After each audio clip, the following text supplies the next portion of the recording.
متفاعل متفاعل متفاعل متفاعل متفاعل متفاعل عجبا على الغفلات يا إخواني لسنا نفكر عن لياع زماني أفلا ترون تفكروا وتدبروا بين السطور أوامر القرآن كل العلوم من الإله الخالق للهدى والسلام للإنسان وفشى العلوم على الأراضي والسماء فالت ببرقشة من الألوان دينا وتقنية علوما حرفة حسب السليقة من أولي الأفنان لاءت جميع معارك. السلام عليكم ورحمة الله وبركاته. الحمد لله رب العالمين وسبحان الله العظيم ولا حول ولا قوة إلا بالله العلي العظيم. ربنا تقبل منا إنك أنت السميع العليم وتب علينا إنك أنت التواب الرحيم واغفر لنا إنك أنت الغفور الرحيم وارحمنا إنك أنت أرحم الراحمين. أشهد أن لا إله إلا الله وحده لا شريك له هو الأول والآخر والظاهر والباطن وهو على كل شيء قدير. وأشهد أن نبينا وحبيبنا محمدا صلى الله عليه وعلى آله وأصحابه وسلم بلغ الرسالة وأدى الأمانة ونصح الأمة. اللهم صل وسلم على عبدك ورسولك نبينا محمد وعلى آله وأصحابه ومن تبعهم بإحسان ومن سار على نهجهم إلى يوم الدين. أعوذ بالله من الشيطان الرجيم. يا أيها الناس اتقوا ربكم واخشوا يوما لا يجزي والد عن ولده ولا مولود هو جاز عن والده شيئا. അല്ലാഹു സുബ്ഹാനഹു വ തആലയുടെ വിധിവിലക്കുകളും കൽപ്പനകളും ജീവിതത്തിൻ്റെ എല്ലാ ഭാഗങ്ങളിലും സൂക്ഷിച്ച് പാലിച്ച് അവൻ്റെ ഇഷ്ടവും പൊരുത്തവും തൃപ്തിയും ലഭിക്കുന്ന യഥാർത്ഥ വിശ്വാസികളിൽ ഉൾപ്പെടാൻ ആഗ്രഹിക്കുക, പരിശ്രമിക്കുക, പ്രാർത്ഥിക്കുക, പ്രവർത്തിക്കുക. അല്ലാഹു അക്കൂട്ടത്തിൽ നമ്മെ ഉൾപ്പെടുത്തി അനുഗ്രഹിക്കുമാറാകട്ടെ. ഇസ്ലാമിക സാമൂഹ്യ ശാസ്ത്രത്തിൽ കുടുംബ ബന്ധമാണ് ഒന്നാമത്തെ യൂണിറ്റ്. കുടുംബബന്ധം കഴിഞ്ഞാൽ തൊട്ടടുത്ത ഇസ്ലാമിക സാമൂഹ്യ വ്യവസ്ഥിതിയുടെ യൂണിറ്റ് അയൽപക്കമാണ്. അയൽപക്കം എന്നത് ഇന്ന് നമ്മുടെ മുമ്പൊക്കെ അയൽപക്കത്തെക്കുറിച്ച് പറയുന്ന കൺസെപ്റ്റും രീതിയുമനുസരിച്ച് നമുക്ക് അപരിചിതമാണ്. മനുഷ്യ ജീവിതത്തിൻ്റെ പലതരത്തിലുള്ള മാറ്റങ്ങളുടെ ഒരു പുറത്തേക്കുള്ള ബഹിർസ്ഫുരണമെന്ന നിലക്ക് അയൽപ്പക്കവും അപ്രത്യക്ഷമായി കൊണ്ടിരിക്കുകയാണ്. ഒരുപാട് ജീവിതത്തിൽ വന്ന മാറ്റങ്ങളാണ് കാരണം. വീടുകൾക്ക് പകരം ഫ്ലാറ്റുകളായി, വീടുകളാണെങ്കിൽ പോലും അവക്ക് ചുറ്റും വലിയ മതിലുകളും മതിലുകൾക്ക് വലിയ ഗേറ്റും, ആ ഗേറ്റിന് കാവൽ നിൽക്കാൻ നാക്കാലികളും ചിലപ്പോൾ മനുഷ്യരുമൊക്കെയായി അയൽപ്പക്കം എന്ന ബന്ധത്തിന് യഥാർത്ഥത്തിൽ പല രൂപത്തിലുമുള്ള അപാകതകൾ സംഭവിച്ചു. എന്നാൽ ഇസ്ലാം മനുഷ്യരോട് പറയുന്നത് ഈ മതിൽക്കെട്ടുകളൊക്കെ കേവലം ബാഹ്യമാകണമെന്നും മനുഷ്യന്റെ മനസ്സുകൾക്കകത്ത് വിശിഷ്യ ഒന്നിച്ച് നിൽക്കേണ്ട, ഒന്നിച്ച് പ്രവർത്തിക്കേണ്ട, ഒന്നിച്ച് ജീവിക്കേണ്ട ആളുകൾക്കിടയിൽ അത്തരത്തിലുള്ള മതിൽക്കെട്ടുകൾ ഒരിക്കലും സൃഷ്ടിക്കപ്പെട്ടുകൂടാ എന്നും ഇസ്ലാം നമ്മെ പഠിപ്പിക്കുന്നു. പക്ഷേ നമ്മളൊക്കെ ഒരു പഠനമെന്ന നിലക്ക് അത് പഠിക്കുന്നു, കേൾക്കുന്നു എന്നതിനപ്പുറം ജീവിതത്തിൽ പ്രാവർത്തികമാക്കാൻ പലപ്പോഴും നമുക്ക് സാധിക്കാതെ പോകാറുണ്ട്. എന്താണ് യഥാർത്ഥത്തിൽ അയൽപ്പക്കം? നമ്മൾ എപ്പോഴെങ്കിലും ചിന്തിച്ചിട്ടുണ്ടോ? ഇസ്ലാമിക സാമൂഹ്യശാസ്ത്രം അയൽപ്പക്കത്തിന് നിർവചനം നൽകുന്നുണ്ട്. അയൽവാസിയല്ല അയൽപ്പക്കം. അയൽവാസി എന്ന് പറഞ്ഞാൽ എന്താ? എന്റെ തൊട്ടടുത്ത മതിലിന്റെ അപ്പുറത്ത് താമസിക്കുന്നവൻ, എന്റെ വീടിന്റെ അടുത്ത് താമസിക്കുന്നവൻ, എന്റെ ഫ്ളാറ്റിന്റെ അടുത്ത് താമസിക്കുന്നവൻ. ഇതല്ല ഇസ്ലാമിക സാമൂഹ്യശാസ്ത്രമനുസരിച്ചുള്ള അയൽപ്പക്കം.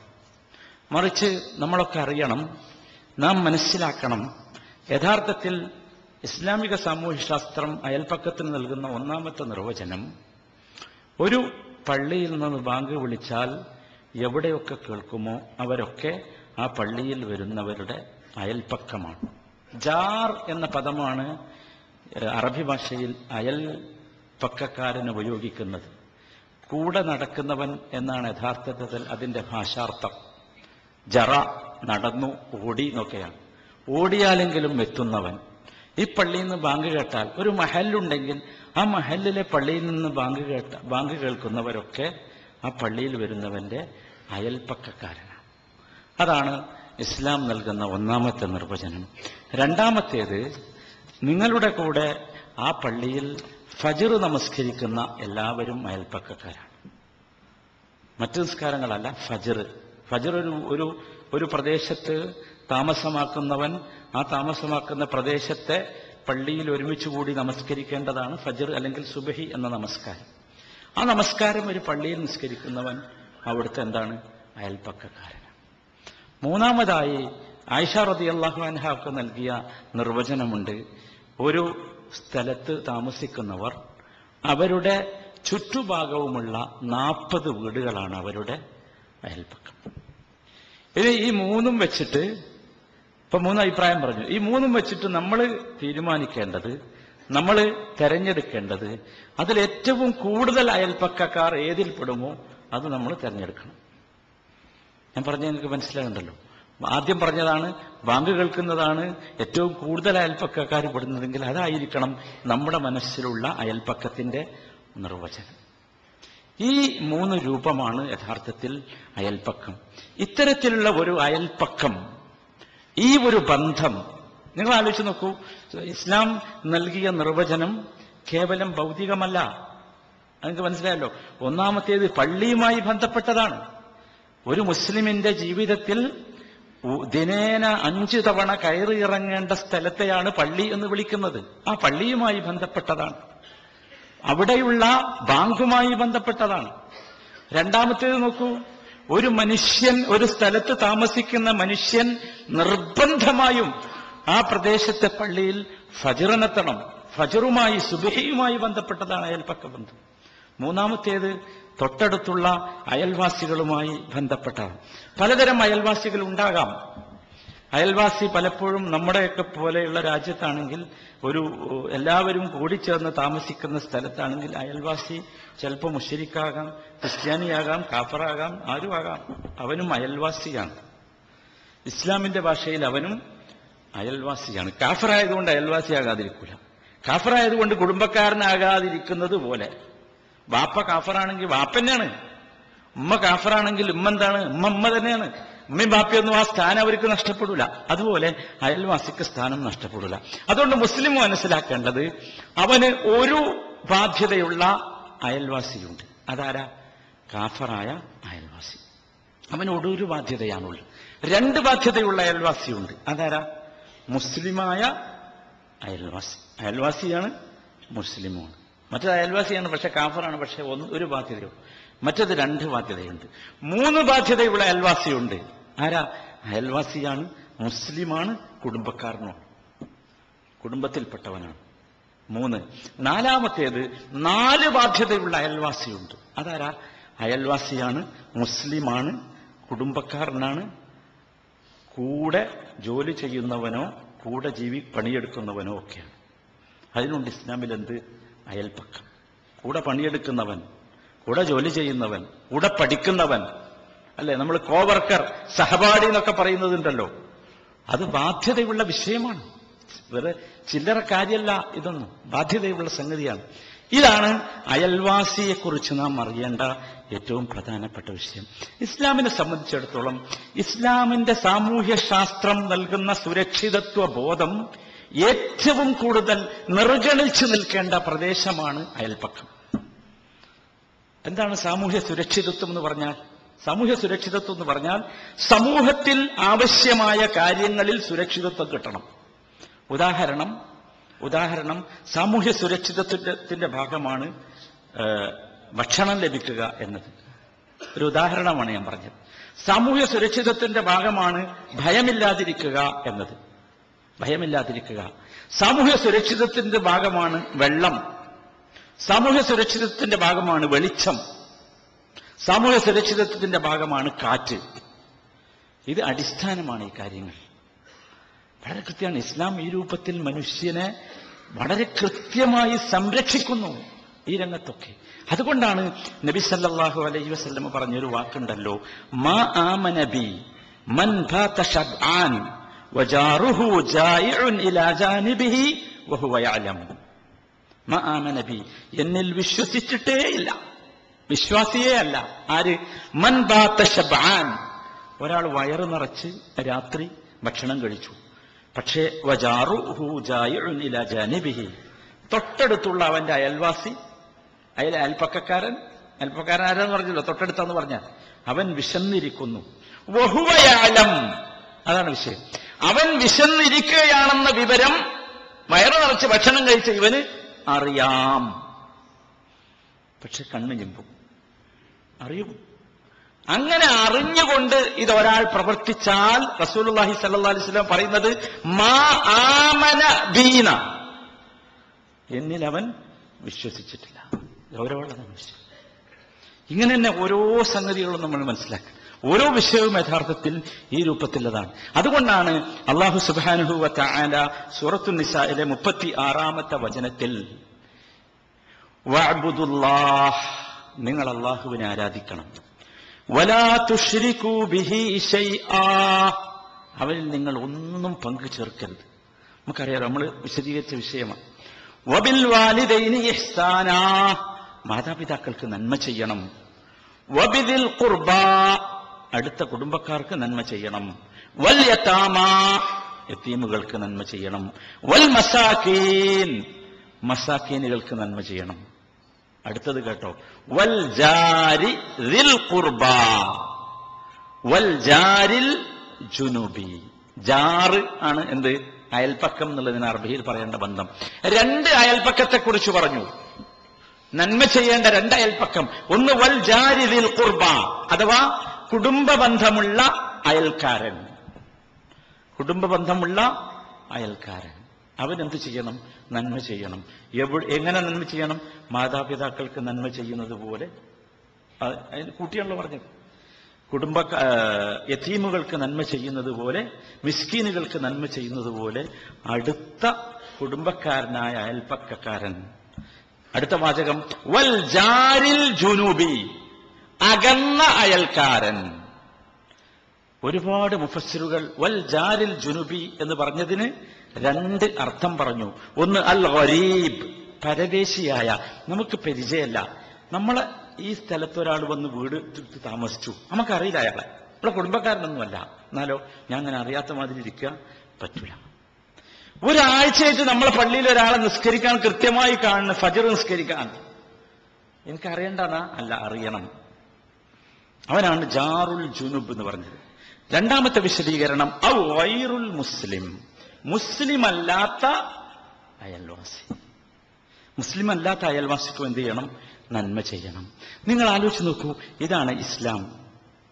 അള്ളാഹുവിന്റെ കൽപ്പന. എവിടെയാണ് ഈ കൽപ്പന? വഅബ്ദുല്ലാഹ് എന്ന് തുടങ്ങുന്ന കൽപ്പന ഇവിടെ അവസാനം ഇങ്ങനെയാണ്. അള്ളാഹിനെ മാത്രമേ ആരാധിക്കാവൂ, അള്ളാഹുവിൽ ഒരിക്കലും പങ്കുചേർക്കാൻ പാടില്ല. അതിന്റെ പ്രാധാന്യം നമുക്കറിയാം.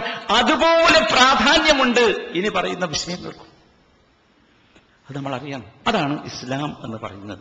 അതുകൊണ്ട് തന്നെ നബി സല്ലല്ലാഹു അലൈഹി വസല്ലം ഇവിടെ വാചകം ഖൈറുൽ ജീറാനി ഇൻദല്ലാഹ്, ഖൈറുൽ ജീറാനി ഇൻദല്ലാഹ്, അള്ളാഹുവിന്റെ അടുത്ത് ഏറ്റവും നല്ല അയൽപ്പക്കക്കാരൻ ഖൈറുഹും ലിജാരിഹി, തന്റെ അയൽപ്പക്കക്കാരന് കൂടുതൽ നന്മ ചെയ്യുന്നവനാരോ അവനാണ്. ആലോചിച്ച് നോക്കൂ, കൂടുതൽ നന്മ. അപ്പൊ നമ്മൾ അയൽപ്പക്കക്കാരനോടുണ്ടായിരിക്കുന്ന നമ്മുടെ സമീപനം നന്മയായിരിക്കണം. നബി കരീം സല്ലല്ലാഹു അലൈഹി വസല്ലമയുടെ അടുത്ത് ഒരാൾ വന്ന് ചോദിച്ചു, കൈഫ ലി അൻ അഅലമ ഇദാ അഹ്സൻതു വ ഇദാ അസഅതു, ഞാന് നല്ല ആളാണോ ചീത്ത ആളാണോ എന്ന് എനിക്ക് എങ്ങനെ അറിയാം? നമുക്കൊക്കെ അറിയണ്ടേ? എന്തെങ്കിലും വഴിയുണ്ടോ പരിശോധിക്കാൻ? ലാബിലൊന്നും പോയാൽ അത് പരിശോധിക്കാൻ പറ്റൂലല്ലോ.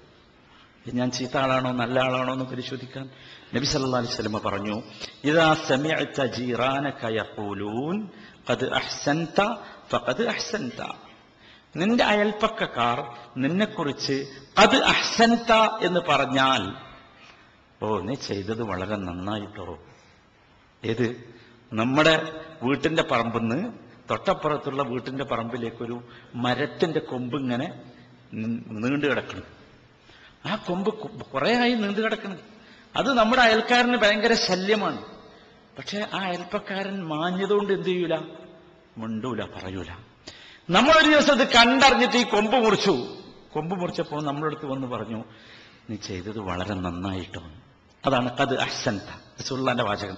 അങ്ങനെ ഒരാൾ നിന്നോട് പറഞ്ഞാൽ ഫഖദ് അഹ്സൻത, അതാണ് നീ നന്നായി എന്നറിയാനുള്ള അടയാളം. അപ്പോ അയൽവാസി പറയണത് അയാൾ നല്ലവനാണ് എന്ന്. വഇദാ സമിഅതഹും യഖൂലൂൻ, അയൽവാസി വന്ന് നിന്നോട് പറഞ്ഞു എന്ന് വെക്കുക, അത് അസഅത, വളരെ മോശമായി നിങ്ങളാ ചെയ്തത്.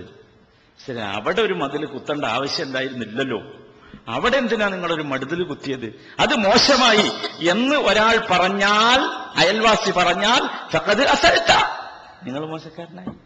അപ്പൊ ആലോചിച്ച് നോക്കൂ, മാനദണ്ഡം ഞാൻ നല്ലവനാണോ ഞാൻ ചീത്തയാണോ എന്ന് തീരുമാനിക്കുന്നത് പോലും അയൽവാസിയുടെ സംസാരമാണ് അതിന്റെ മാനദണ്ഡം. അപ്പൊ അത് എന്തുമാത്രം ബന്ധമുള്ളതാണെന്ന് നോക്കൂ. ഇനി തീർന്നില്ല.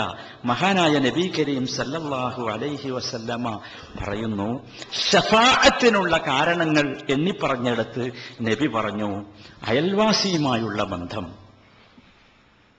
മാ മിൻ മുസ്ലിമിൻ യമൂത്ത് ഫയശ്ഹദു ലഹു അർബഅതു അഹ്ലു അബയാത്തിൻ മിൻ ജിറാനിഹി.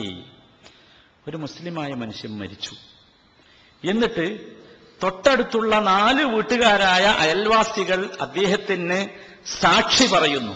മിൻ ജിറാനിഹി അൽ അദ്നൈൻ, ഏറ്റവും അടുത്തുള്ള 4 വീട്ടുകാർ പറയുന്നു, ഓ അദ്ദേഹം ഒരു നല്ല മനുഷ്യനായിരുന്നു കേട്ടോ, അദ്ദേഹം ഇവിടെ ഉണ്ടാകുമ്പോൾ ഈ വഴിയിലൂടെ അങ്ങോട്ട് നടന്നു പോകാൻ എന്ത് സുഖമായിരുന്നു, ഒരു പ്രശ്നം ഉണ്ടാവില്ല, അദ്ദേഹം എത്ര നല്ല മനുഷ്യനായിരുന്നു എന്ന് 4 വീട്ടുകാരെ കൊണ്ട് നിങ്ങൾക്ക് പറയിക്കാനായാൽ റസൂലുള്ളാഹി സ്വല്ലല്ലാഹു അലൈഹി വസല്ലം പറയുന്നു, ഇല്ലാ ഖാല ഖദ് ഖബിൽതു ഇൽമകും ഫീഹി, അല്ലാഹു പറയും ഈ ആളെക്കുറിച്ച്, ഖദ് ഖബിൽതു ഇൽമകും ഫീഹി, നിങ്ങൾക്ക് ഇവനെക്കുറിച്ചുള്ള വിവരമുണ്ടല്ലോ, ആ വിവരം, നിങ്ങൾ പറഞ്ഞ ആ വർത്തമാനമുണ്ടല്ലോ, അത് ഞാൻ ഖബൂൽ ചെയ്തിരിക്കുന്നു, സ്വീകരിച്ചിരിക്കുന്നു.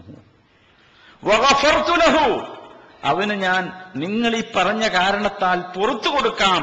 മാലാ തഅലമൂൻ, നിങ്ങൾ അറിയാത്ത ഒരുപാട് ചീത്തകാര്യങ്ങൾ ചെയ്തിട്ടുണ്ടോ, ഒക്കെ ഞാൻ അവർക്ക് എന്ത് ചെയ്യാം, പുറത്തു കൊടുക്കാം. മനസ്സിലായി നിങ്ങൾക്ക്? ഇത് ഒരു നിസ്സാരമായ വിഷയമൊന്നുമല്ല ഇത്. നമ്മൾ മരിച്ചു, നമ്മളെ തൊട്ടടുത്തുള്ള 4 അയൽവാസികൾ പറയാണ്, ഓ ആ മനുഷ്യനൊരു നല്ല മനുഷ്യനായിരുന്നു, മരിച്ചുല്ലേ, ഒരുപാട് നന്മ ഈ നാട്ടിൽ ഇനി ഇല്ലാതാകും, അദ്ദേഹം ഒരു 4 ആളെ പറയാൻ കിട്ടിയ ആൾ അല്ലാഹു തആല പറയും, എന്ത്, അത് ഖബിൽതു ഇൽമകും ഫീഹ്, നിങ്ങളുടെ വർത്താനുണ്ടല്ലോ, നിങ്ങൾ ഈ പറഞ്ഞ സംസാരമുണ്ടല്ലോ, ചിലപ്പോൾ നമ്മൾ കരുതുള്ളൂ മനസ്സിൽ, പറയലൊന്നുമില്ല, പക്ഷെ അള്ളാഹ് കേൾക്കും, അള്ളാഹ് സ്വീകരിച്ചു എന്ന് അള്ളാഹ് പറയാണ്. എന്ന് മാത്രമല്ല, വഗഫർതു ലഹു മാ ലാ തഅലമൂൻ, നിങ്ങൾക്കറിയാത്ത ഒരുപാട് ന്യൂനതകൾ അയാൾക്കുണ്ടായിരുന്നു, പക്ഷേ അതൊക്കെ നിങ്ങളുടെ ശഫാഅത്ത് കാരണം, ഇത് ഒരു വാക്ക് ശഫാഅത്താ, നല്ല മുഅ്മിനീങ്ങളുടെ ശഫാഅത്താ, നിങ്ങളുടെ ഈ ശുപാർശ കാരണം ഞാനത് അവർക്ക് പുറത്തു കൊടുത്തിരിക്കുന്നു. ഇതാണ് യഥാർത്ഥത്തിൽ നാം മനസ്സിലാക്കേണ്ടത്. മുസ്ലിമിന്റെ അയൽപ്പക്ക ബന്ധം അത്രമാത്രം പ്രാധാന്യമുള്ളതാണ്. അതുകൊണ്ട് സഹോദരന്മാരെ, ഇത് നമ്മൾ മറന്നുപോകരുത്. ഇത് വളരെ പ്രധാനമായ ഒരു സംഗതിയാണ്. ഞാൻ പറഞ്ഞല്ലോ, സാമൂഹ്യശാസ്ത്രത്തിൽ കുടുംബ ബന്ധം എന്ന യൂണിറ്റ് കഴിഞ്ഞാൽ തൊട്ടടുത്ത് ഗൗരവമുള്ളതും പ്രതിഫലമുള്ളതും പ്രാധാന്യമുള്ളതും ഇത്രമാത്രം ശക്തിയായി അല്ലാഹുവും റസൂലും വിശദീകരിച്ചു തന്നതുമാണ് ഇത് എന്നർത്ഥം. ഒരു ദിവസം മഹാനായ നബി കരീം സല്ലല്ലാഹു അലൈഹി വസല്ലമ സദസ്സിലിരിക്കുകയാണ്. അപ്പൊ നബി ഇങ്ങനെ വിളിച്ചു പറഞ്ഞു, വല്ലാഹി ലാ യുഅ്മിൻ, വല്ലാഹി ലാ യുഅ്മിൻ, വല്ലാഹി ലാ യുഅ്മിൻ. ആൾക്കാർ കേട്ടപ്പോ ഞെട്ടിപ്പോയ വാക്കാ. എന്താ പറഞ്ഞത്? അള്ളാഹുവാണ്, അവൻ വിശ്വാസിയല്ല. അള്ളാഹുവാണ് സത്യം, അവൻ വിശ്വാസിയല്ല. അള്ളാഹുവാണ് സത്യം, അവൻ വിശ്വാസിയല്ല. ഇത് ആളുകൾ കേട്ടപ്പോൾ ആളുകൾ ചോദിച്ചു, യാ റസൂലല്ലാഹ് വമാ ദാക യാ റസൂലല്ലാഹ്, ആരാണ് അല്ലാഹുവിന്റെ റസൂലേ ഇത്? ആരെക്കുറിച്ചാണ് നിങ്ങൾ ഈ പറയുന്നത്? നബി സല്ലല്ലാഹു അലൈഹി വസല്ലം പറഞ്ഞു, വല്ലാഹി അൽ ജാറു ലാ യഅ്മനു ജാറുഹു ബവാഇഖഹു. നബി പറയാണ്, ഞാൻ പറയുന്നത് ഒരയൽപ്പക്കക്കാരനെ കുറിച്ചാ. ആ അയൽപ്പക്കക്കാരൻ അവന്റെ തൊട്ടടുത്തുള്ള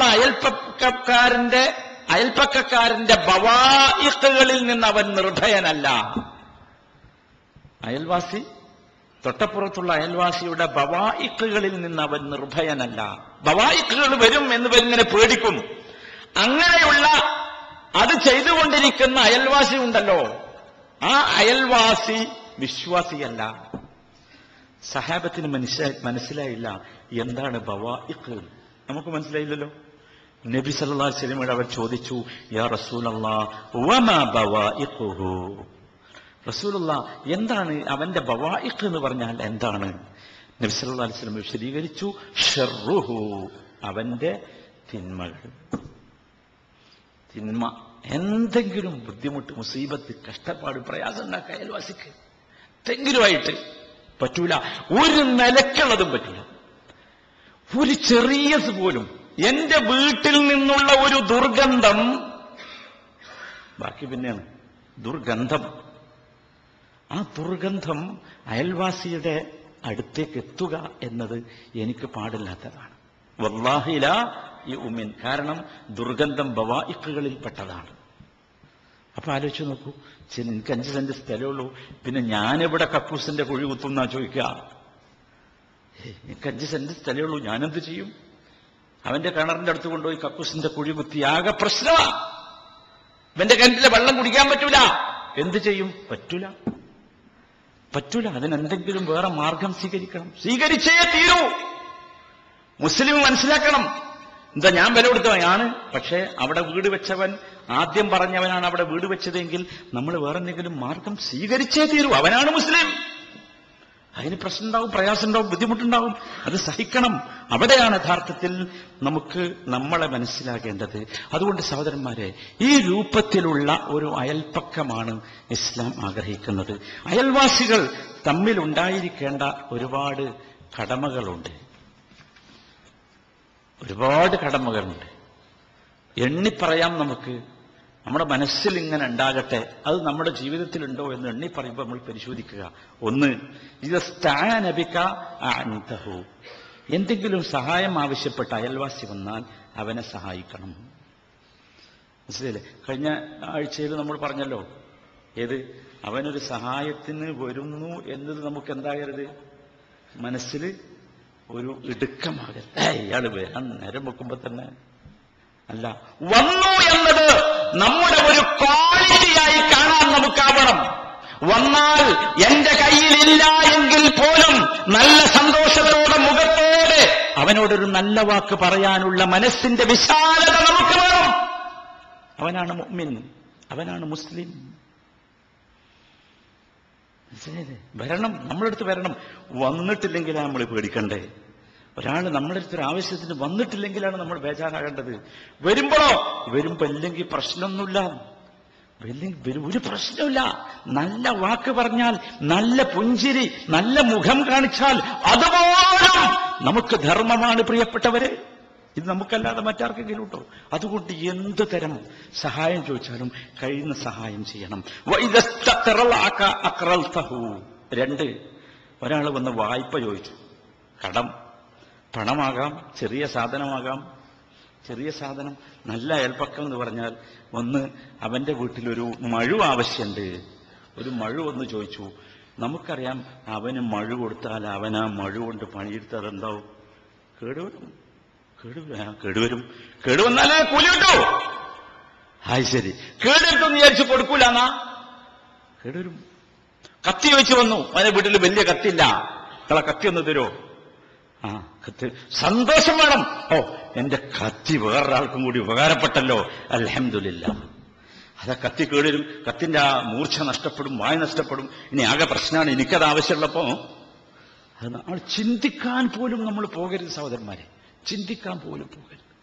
100 രൂപ ചോദിച്ച ഒരാൾ വന്നു, തപ്പി നോക്കി, ഒന്നും ചെയ്യാതെ തന്നെ 100 പൈസ അല്ല, ഇപ്പൊ ഭയങ്കര പ്രയാസമാണ്, കഷ്ടപ്പാടാ. ഈ വന്നോ വിചാരിക്കും ഓനെന്തേ അങ്ങോട്ട് തിരിച്ചു കുറച്ച് കൊടുക്കാം. അങ്ങനെയാണ്. അല്ല, ഉള്ളതെന്താ ചക്ര. 100 രൂപ വന്ന് ചോദിച്ചു, 10 കൊടുക്കാനുള്ളൂ, കൊടുക്കുക. എന്തിനാ? നമുക്ക് അള്ളാന്റെ അടുത്ത് കൂലി കിട്ടാൻ. അത് നമ്മൾ ശരിക്ക് മനസ്സിലാക്കാൻ നമ്മൾ ഉള്ളണം. മൂന്നാമത്തെ വിഷയം, അവനെ കാണാതായി നിൽക്കുക. നമ്മൾ അയൽപ്പക്ക ബന്ധത്തിന്റെ നിർവചനങ്ങളെ മനസ്സിലുണ്ടല്ലോ. ഇപ്പൊ കാണാതായി എന്ന് പറഞ്ഞാൽ ഇവിടെ കാണാതായി എന്ന് മനസ്സിലായല്ലോ. കാണാതായി, അപ്പോഴോ ഒരു വക്തിന് കാണാനില്ല, 2 വക്തിന് കാണാനില്ല, 2 എണ്ണത്തിനേ പറ്റുള്ളൂ നമുക്ക്. മൂന്നാമത്തേന് നമ്മൾ കാത്തു നിൽക്കരുത്, നമ്മൾ അവനെ ചെന്ന് അന്വേഷിക്കണം, എവിടെ പോയി എന്ന്. നിങ്ങൾക്കറിയോ, അള്ളാഹുവിന്റെ വീട്ടിൽ വിരുന്ന് വരുന്ന ആളുകളെ നമ്മൾ അന്വേഷിച്ച് ചെന്നിട്ടില്ലെങ്കിലും മലക്കുകൾ അന്വേഷിച്ച് ചെല്ലും.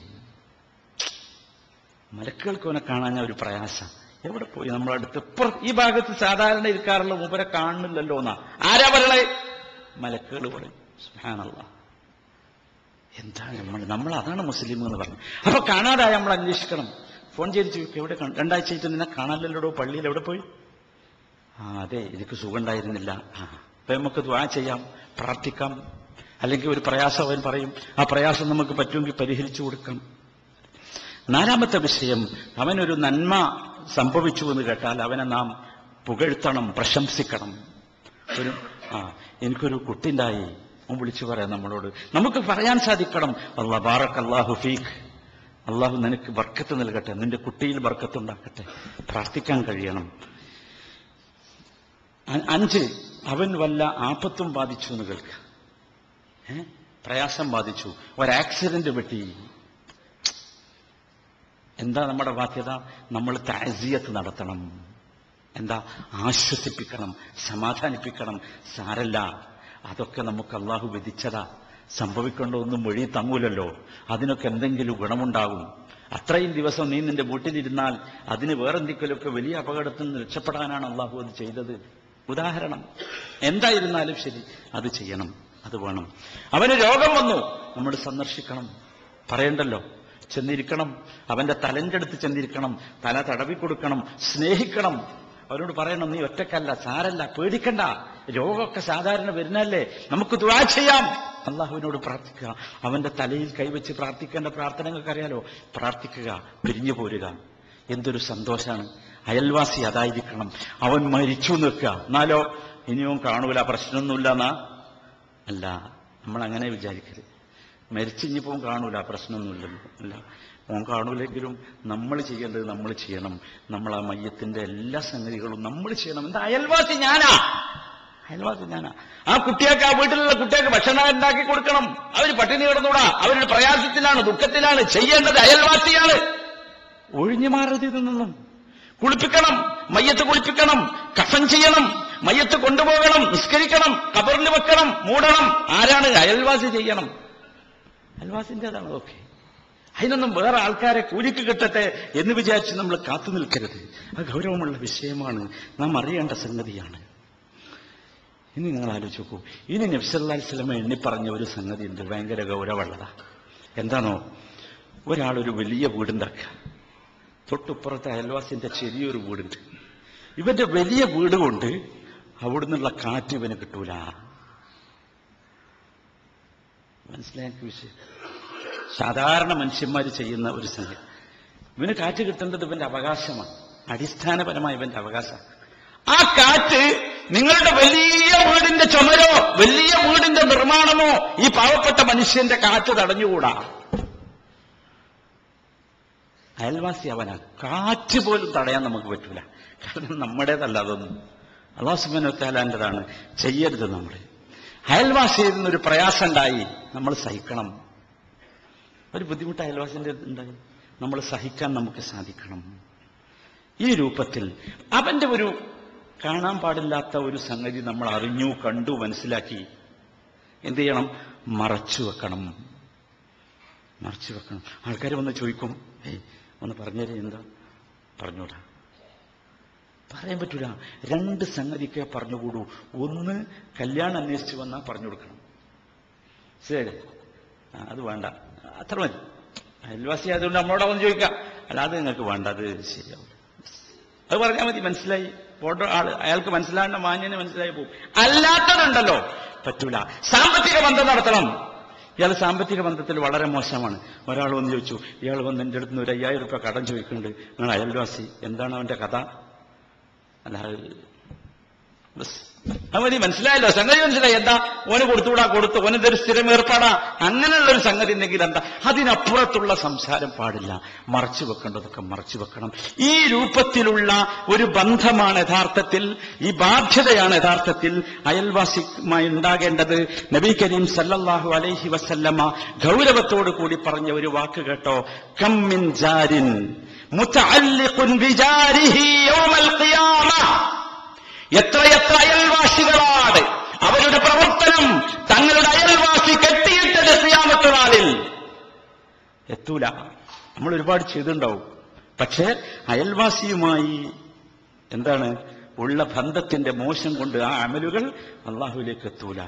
എന്നിട്ട് റസൂലുള്ളാഹി പറയുക, യഖൂൽ, ഈ അയൽവാസി പറയും, യാ റബ്ബ് ഹാദാ അഗ്ലഖ ബാബഹു ദൂനി ഫമനഅ മഅറൂഫഹു. റബ്ബേ, ഈ മനുഷ്യന്റെ ഗേറ്റിലേക്ക് ഞാൻ കടന്നു ചെന്നപ്പോൾ എന്നെ പുറത്താക്കി അവൻ വാതിലടച്ചു, ഗേറ്റടച്ചു. അവന്റെ നന്മ അവൻ എനിക്ക് തടഞ്ഞു. അല്ലാഹു കാത്തുരക്ഷിക്കുമാറാകട്ടെ. ഇതൊക്കെ പറഞ്ഞാലല്ലേ മനസ്സിലായത്? വിശദീകരിക്കണ്ടല്ലോ. വളരെ ഗൗരവമുള്ളതാവാം. വാതിലടക്കുമ്പോഴും തുറക്കുമ്പോഴും ശരിക്കും ശ്രദ്ധിക്കണം. ഗേറ്റ് അടക്കുമ്പോഴും തുറക്കുമ്പോഴും ശ്രദ്ധിക്കണം. ഒരു മനുഷ്യന്റെ മേൽക്കും നമ്മൾ ഗേറ്റ് അടച്ചുകൂടാ. നമുക്ക് നാവുണ്ട്, മനസ്സുണ്ട്, പറയാം, സംസാരിക്കാം, ഒരു പ്രശ്നവുമില്ല. അല്ലാഹു സുബ്ഹാനഹു വ തആല ഉയർത്തെഴുന്നേൽക്കുന്ന നാളിൽ നമ്മെ വിചാരണക്ക് നിർത്തുമ്പോൾ നമ്മുടെ സ്വന്തം അയൽവാസി ഇത്തരത്തിലുള്ള ഒരു വർത്തമാനം പറയുന്നത് യോഗം നമുക്ക് വന്നുകൂടാ. അല്ലാഹു നമ്മെ കാത്ത് രക്ഷിക്കുമാറാകട്ടെ. അഖൂലു ഖൗലി ഹാദാ വഅസ്തഗ്ഫിറുല്ലാഹ ലീ വലക്കും ഫസ്തഗ്ഫിറൂഹു ഇന്നഹു ഹുവൽ ഗഫൂറുർ റഹീം. അൽഹംദുലില്ലാഹ് വസ്സലാത്തു വസ്സലാമു അലാ റസൂലിഹിൻ നബിയിൽ കരീം വഅലാ ആലിഹി വസഹ്ബിഹി അജ്മഈൻ. ഇത്തഖുല്ലാഹ ഇബാദല്ലാഹ്. അല്ലാഹുവിനെ സൂക്ഷിച്ച് ജീവിക്കണം എന്ന് വീണ്ടും വസിയ്യത്ത് ചെയ്യുകയാണ്. അയൽവാസികൾക്ക് നന്മ ചെയ്യണം. എന്ത് നന്മ ചെയ്യാം, അതൊരു വിഷയമാണ്. ഞാൻ വലിയ കഴിവൊന്നുള്ള ആളല്ല. എന്റെ അയൽവാസി ചിലപ്പോൾ എന്നേക്കാൾ ഗ്രേഡ് കൂടിയ ആളാ, എന്നാലും ഞാൻ അയാൾക്ക് നന്മ ചെയ്യണം. എന്ത് നന്മ ചെയ്യണം? എന്താണോ എന്നെ കൊണ്ട് പറ്റുന്ന നന്മ അത് ചെയ്യണം. അല്ലാഹു തആല നമ്മുടെ മനസ്സിലേക്ക് ഒരു കാരണവശാലും പ്രിയപ്പെട്ടവരെ, നമ്മൾ ആർക്ക് നന്മ ചെയ്യുന്നുവോ അവരെന്ത് വിചാരിക്കും എന്ന് നാം ഒരിക്കലും ചിന്തിക്കരുത്. നമ്മൾ ചിന്തിക്കേണ്ടത്, ഈ നന്മ ഞാൻ അവന് ചെയ്യുമ്പോൾ അല്ലാഹു എനിക്ക് എന്ത് സമ്മാനം തരും? അല്ലാഹു സമ്മാനം തരാൻ നമ്മുടെ മനസ്സിന്റെ നിയ്യത്ത് മാതിരിയായിരിക്കും. അതുകൊണ്ടാണ് അല്ലാഹുവിന്റെ റസൂൽ സല്ലല്ലാഹു അലൈഹി വസല്ലമ പഠിപ്പിച്ച ഒരു സംഗതി, ചെറിയ നിസ്സാരമായ കാര്യമാണെങ്കിൽ പോലും അല്ലാഹു അതിനെന്ത് തരും? അല്ലാഹു നമുക്ക് സമ്മാനം തരും. ഒരു ദിർഹം വിലയുള്ള ഒരു സാധനം എന്റെ തൊട്ടപ്പുറത്തുള്ള അയൽവാസി, വളരെ പാവപ്പെട്ട കുടുംബം, ഒരു ദിർഹം വിലയുള്ള ഒരു സാധനം ഞാനിവിടുന്ന് പോകുമ്പോൾ അത് വാങ്ങിക്കൊണ്ടുപോയി എന്റെ അയൽവാസിയുടെ കുട്ടിക്ക് കൊടുത്താൽ അത് ആ ദിർഹമിനല്ല അവിടെ വില, ആ ദിർഹമിനല്ല വില. നിങ്ങൾക്ക് എത്ര ആ കുട്ടിയുടെ മനസ്സിൽ സന്തോഷം സൃഷ്ടിക്കാൻ സാധിച്ചുവോ അതാണ് പ്രശ്നം. ഇദ്ഖാലു സുറൂർ, ആരുടെ? മുസ്ലിമിന്റെ കൽബിൽ സുറൂർ, സന്തോഷം ഉണ്ടാക്കുക. നമ്മൾ വളരെ ഗൗരവത്തോടെ ഒരൊറ്റ മുസ്ലിമും നമ്മുടെ പേരിൽ ദുഃഖിച്ചുകൂടാ. എന്റെ പേര് പറഞ്ഞൊരു മുസ്ലിം ദുഃഖിക്കരുത്. എന്റെ ജീവിതം കണ്ട്, എന്റെ ജീവിതത്തിന്റെ ശക്തി കണ്ട്, ഉയർച്ച കണ്ട്, വളർച്ച കണ്ട്, ഇല്ല, അതിലേക്ക് നമ്മൾ എത്തരുത്. നമ്മളെ കൊണ്ട് നമ്മളൊരു വാക്ക് ഒരു മനുഷ്യനെ ദുഃഖിപ്പിക്കുന്ന അവസ്ഥയിലേക്ക് നാം എത്തരുത്. മുസ്ലിമിനെ നമുക്ക് പാടില്ല. നബി സല്ലല്ലാഹു അലൈഹി വസല്ലമ സ്ത്രീ സമൂഹത്തോട് പറഞ്ഞ ഒരു വാക്കുണ്ട്. ഇത് സ്ത്രീകളോട് റസൂലുള്ളാഹി പറയാൻ കാരണം ഗൗരവമുള്ളതാണ്. യാ നിസാഅൽ മുസ്ലിമാത്ത്, അല്ലയോ മുസ്ലിമുകളായ സ്ത്രീകളെ, ലാ തഹ്തിറന്ന ജാറത്തുൻ ലിജാറതിഹാ, അയൽവാസിയായ ഒരു മുസ്ലിം പെണ്ണ് തൊട്ടപ്പുറത്തുള്ള ഒരു മുസ്ലിം പെണ്ണിന് നൽകുന്ന ഒരു വിഷയവും നിസ്സാരമായി നിങ്ങൾ കാണരുത്. ഒന്നും ചെറുത് എന്ന് പറഞ്ഞൊന്നുമില്ല. സ്ത്രീകൾക്കാണ് സാധാരണ ഈ പ്രശ്നം. അതെങ്ങനെ കൊടുക്കുക, അത് വളരെ ചെറുതല്ലേന്നാ. കാരണം അവരുടെ മനസ്സെങ്ങനെയാണ്, അവരെ കുറ്റം പറയല്ല റസൂലുള്ള ചെയ്തത്. നമ്മളാണെങ്കിലോ അതങ്ങോട്ട് കൊടുത്താളെന്ന് പറയും. ഈ പെണ്ണുകൾ എന്താ ചിന്തിക്കുക, അതെങ്ങനെ കൊടുക്കുക? റസൂലുള്ള പറയാ, വലൗ ഫിർസന ഷാത്തിൻ, വലൗ ഫിർസന ഷാത്തിൻ, ഒരു ചെറിയ ആട്ടിറച്ചിന്റെ ചെറിയൊരു കഷ്ണമാണെങ്കിൽ പോലും, കുറച്ചേ ഉള്ളൂ, അതുകൊണ്ടെന്താ, കുറച്ചാണെങ്കിലും കൊടുക്കുക, ചെറുതാണെങ്കിലും കൊടുക്കുക, നിസ്സാരമാണെങ്കിൽ ഒന്നും നിസ്സാരല്ല. എന്താ ഇതിന്റെ സാരവും നിസ്സാരവും നിർണയിക്കുന്നത് ഈ സാധനമല്ല, മറിച്ച് നമ്മുടെ മനസ്സാണ്. അപ്പൊ അതുകൊണ്ട് സഹോദരന്മാരെ, നമ്മളിത് ശരിക്കും ശ്രദ്ധിക്കണം. എന്താണോ നമ്മളെ കൊണ്ട്, ചിലപ്പോ ഒരു വാക്കായിരിക്കും, ചിലപ്പോ ഒരു എന്തെങ്കിലും അവിടെ ഒരു പരിപാടി നടക്കണു, നമ്മൾ അങ്ങോട്ട് ചെന്നതായിരിക്കും അവന്റെ സന്തോഷം. നമുക്കൊന്നും ചെയ്യാൻ കഴിയില്ല. ക്ഷമാവും, അവൻ എന്റെ അടുത്ത് വന്നല്ലോ അല്ലേ, എന്നെ ബഹുമാനിച്ചല്ലോ. അതാണ് അയൽവാസി ചെയ്യേണ്ടത്. അത്രേ ചെയ്യേണ്ടുള്ളൂ. അത് അയൽവാസി എന്ന നിലക്ക് നിങ്ങൾ ആലോചിച്ച് നോക്കൂ. ഇതാണ് യഥാർത്ഥത്തിൽ നബി സല്ലല്ലാഹു അലൈഹി വസല്ലം. അതുകൊണ്ടാണ് മനുഷ്യന്റെ സൗഭാഗ്യം എണ്ണിപ്പറഞ്ഞില്ലേ, ഏറ്റവും 4 സൗഭാഗ്യങ്ങൾ എണ്ണിപ്പറഞ്ഞു. ഒരു മനുഷ്യന്റെ സൗഭാഗ്യം എന്ന് പറഞ്ഞാൽ അർബഉൻ മിനസ് സആദ, എണ്ണിപ്പറഞ്ഞതിൽ ഒന്നേതാ? നല്ല അയൽവാസി. നല്ല ഒരു മനുഷ്യന്റെ ദുർഭാഗ്യം എണ്ണിപ്പറഞ്ഞു, അതിലേതാ? ചീത്ത അയൽവാസി. ബാക്കിയൊക്കെ നന്നായി, അയൽവാസി മോശമായാലോ? നിങ്ങൾ ആലോചിച്ച് നോക്കി. നല്ല വീടുണ്ട്, അതിൽ പറഞ്ഞ ഒന്ന്, പിന്നെ നല്ല വീടാ, പിന്നെ നല്ല കുടുംബം, നല്ല ഭാര്യയുണ്ട്, നല്ല വാഹനമുണ്ട്, അയൽവാസി ചീത്തയാലോ? അപ്പൊ അതുകൊണ്ട് സഹോദരന്മാരെ, നബി സല്ലല്ലാഹു അലൈഹി വസല്ലം സൗഭാഗ്യം എന്നെണ്ണി പറഞ്ഞ സംഭവമാണ്. ഇസ്ലാമിക ചരിത്രത്തിൽ എത്ര സംഭവങ്ങളാണെന്നറിയോ, എത്ര സംഭവം. സലഫ് സാലിഹികളുടെ കൂട്ടത്തിലെ പ്രഗത്ഭനായ പണ്ഡിതനായിരുന്നു അബൂ ഹംസത്തു സുക്കരി. അബൂ ഹംസത്തു സുക്കരി ഒരു സാധാരണ മനുഷ്യനാണ്. അദ്ദേഹത്തെ ആളുകൾ വിളിച്ചിരുന്നത് അബൂ ഹംസത്തു സുക്കരി എന്നാ. സുക്കർ എന്ന് പറഞ്ഞാൽ പഞ്ചസാരയാണല്ലോ സുക്കർ. അദ്ദേഹം അത്ര നല്ല മനുഷ്യനായിരുന്നു, ഫാന് പോലുള്ള മനുഷ്യൻ. അപ്പൊ ആൾക്കാർ അദ്ദേഹത്തെ സുക്കരി എന്ന് വിളിച്ചു. അദ്ദേഹത്തിന്റെ അയൽവാസി വീട് വിൽക്കാൻ തീരുമാനിച്ചു. അപ്പൊ ആൾക്കാർ വന്നിങ്ങനെ വീടിന് വില പറഞ്ഞു. അപ്പൊ എന്താ വീടിന്റെ വില എന്ന് ചോദിച്ചു. അപ്പൊ പറഞ്ഞു, അൽഫൈൻ, 2000 ജുനൈഹാണ് വീടിന്റെ വില. അൽഫൈൻ ജിവാറ അബി ഹംസ, വേറൊരു 2000 കൂടി വേണം. അതെന്താ അറിയോ? അബൂ ഹംസ സുക്കരിയുടെ അയൽപ്പക്കത്താണ്. കാരണം അത്ര നല്ല മനുഷ്യനായിരുന്നു. 2000 വീടിന്റെ വില, അതേ വില 2000 എന്തിന്? ഇത് അബൂ ഹംസ സുക്കരി കേട്ടു. അദ്ദേഹം ഈ വീട് വിൽക്കാൻ പോയ ആളെടുത്ത് ചെന്നു. അയാൾക്ക് 4000 ജുനൈഹ് കൊടുത്തു. എന്നിട്ട് പറഞ്ഞു, ഖുദ് ഹാദിഹി വലാ തബിഅ ദാറക്, ഈ പൈസ നീ എടുത്തോ, വീട് വിൽക്കണ്ട. കാരണം എന്റെ അയൽവാസിയായതുകൊണ്ട് ഇത്ര ഗുണമുണ്ട് എന്ന് പറയുകയും ചെയ്യുകയും ചെയ്ത ആളാണല്ലോ നീ. 4000 നിനക്ക് ആവശ്യമില്ല, ഇപ്പൊ എടുത്തോ, വീട് വെക്കരുത്. ആലോചിച്ച് നോക്കി, നമ്മൾ എത്തേണ്ട സഹോദരന്മാരെ, നമ്മുടെ പൂർവ്വ നേതാക്കന്മാർ നടന്നുപോയ ഗ്രേഡും ജീവിതവും അതാണ്. നമ്മളോ? ഞാൻ പറയണ്ടല്ലോ, അള്ളാഹു നമ്മളെ കാത്തുരക്ഷിക്കുമാറാകട്ടെ. നമുക്കെങ്കിലും സാധിക്കണം. വരൾച്ച വരാൻ പോവുക നമ്മുടെ നാട്ടില്. കിണറ്റില്, അപ്പുറത്തെ കിണറ്റില് വെള്ളമല്ല, നമ്മളെ കിണറ്റിൽ വെള്ളമുണ്ട്. ആളുകൾ വരും, കുറച്ച് വെള്ളം എടുക്കട്ടെ, ഒരു ബക്കറ്റ് വെള്ളം, 2 ബക്കറ്റ് വെള്ളം. നമ്മളെ മനസ്സിലൊരു മുറുമുറുപ്പ് വേണ്ട, കുടുക്കി 2 ബക്കറ്റ് വെള്ളം, നമ്മളെ വെള്ളം കുടിക്കട്ടെ. നമ്മളതല്ല, വെള്ളം അള്ളാഹു നൽകിയതാ. എപ്പോഴാണ് നമ്മളെ വെള്ളവും അള്ളാഹു പിൻവലിക്കുക നമുക്ക് പറയാൻ കഴിയില്ല. ഞാനൊരു ഉദാഹരണം പറഞ്ഞതാ. ഇങ്ങനത്തെ ഒരുപാട് വിഷയങ്ങളുണ്ടാവും. അതുകൊണ്ട് പ്രിയപ്പെട്ട സഹോദരന്മാരെ, ഈ ഒരു സാമൂഹ്യ സുരക്ഷിതത്വ ബോധം, മുസ്ലിം ആയതുകൊണ്ട് ഇത്തരത്തിലുള്ള ഒരു സുരക്ഷിതത്വം എനിക്ക് പ്രതീക്ഷിക്കാം എന്നതായിരിക്കണം നമ്മുടെ വിശ്വാസത്തിന്റെ ഏറ്റവും സുപ്രധാനമായ ഭാഗം. അള്ളാഹു അങ്ങനെയുള്ള നല്ല മനുഷ്യരിൽ നമ്മെ എല്ലാവരെയും ഉൾപ്പെടുത്തി അനുഗ്രഹിക്കുമാറാകട്ടെ. അർഹമുർ-റഹീമീനായ നാഥ, രോഗം കൊണ്ട് പ്രയാസപ്പെടുന്ന ഒരുപാട് ആളുകൾ ഞങ്ങളോട് ദുആ ചെയ്യാൻ വസിയ്യത്ത് ചെയ്തിട്ടുണ്ട്. അർഹമുർ-റഹീമീനായ നാഥ, അവർക്ക് നീ ശിഫ നൽകി അനുഗ്രഹിക്കണമേ. അവരുടെ വേദനയ്ക്ക് നീ ശമനം നൽകണമേ. അവരുടെ രോഗം നീ സുഖപ്പെടുത്തണമേ. അവരുടെ കുടുംബങ്ങൾക്ക് സമാധാനവും ശാന്തിയും നൽകണമേ. അവരിൽ നിന്ന് ഒരുപാട് ആളുകൾ മരണപ്പെട്ടുപോയി. ഇന്നലെയും ഒക്കെ പെടുന്നനും മരിച്ച ഒരുപാട് സഹോദരന്മാരും സഹോദരിമാരുമുണ്ട്. നാഥ, അവർക്കൊക്കെ നീ പുറത്തു കൊടുക്കണമേ. അവരുടെ ഖബറിനെ നീ വിശാലമാക്കണമേ. അവരെയും ഞങ്ങളെയും നിന്റെ ജന്നാത്തുൽ ഫിർദൗസിൽ നീ ഒരുമിച്ച് ചേർക്കണമേ. اللهم اغفر للمؤمنين والمؤمنات والمسلمين والمسلمات الأحياء منهم والأموات إنك مجيب الدعوات يا قاضي الحاجات. ربنا ظلمنا أنفسنا وإن لم تغفر لنا وترحمنا لنكونن من الخاسرين. ربنا هب لنا من أزواجنا وذرياتنا قرة أعين واجعلنا للمتقين إماما. ربنا اغفر لنا ولوالدينا ورب ارحمهما كما ربيانا صغيرا. ربنا آتنا في الدنيا حسنة وفي الآخرة حسنة وقنا عذاب النار. وصلى الله وسلم على رسوله النبي الكريم وعلى آله وصحبه أجمعين والحمد لله رب العالمين.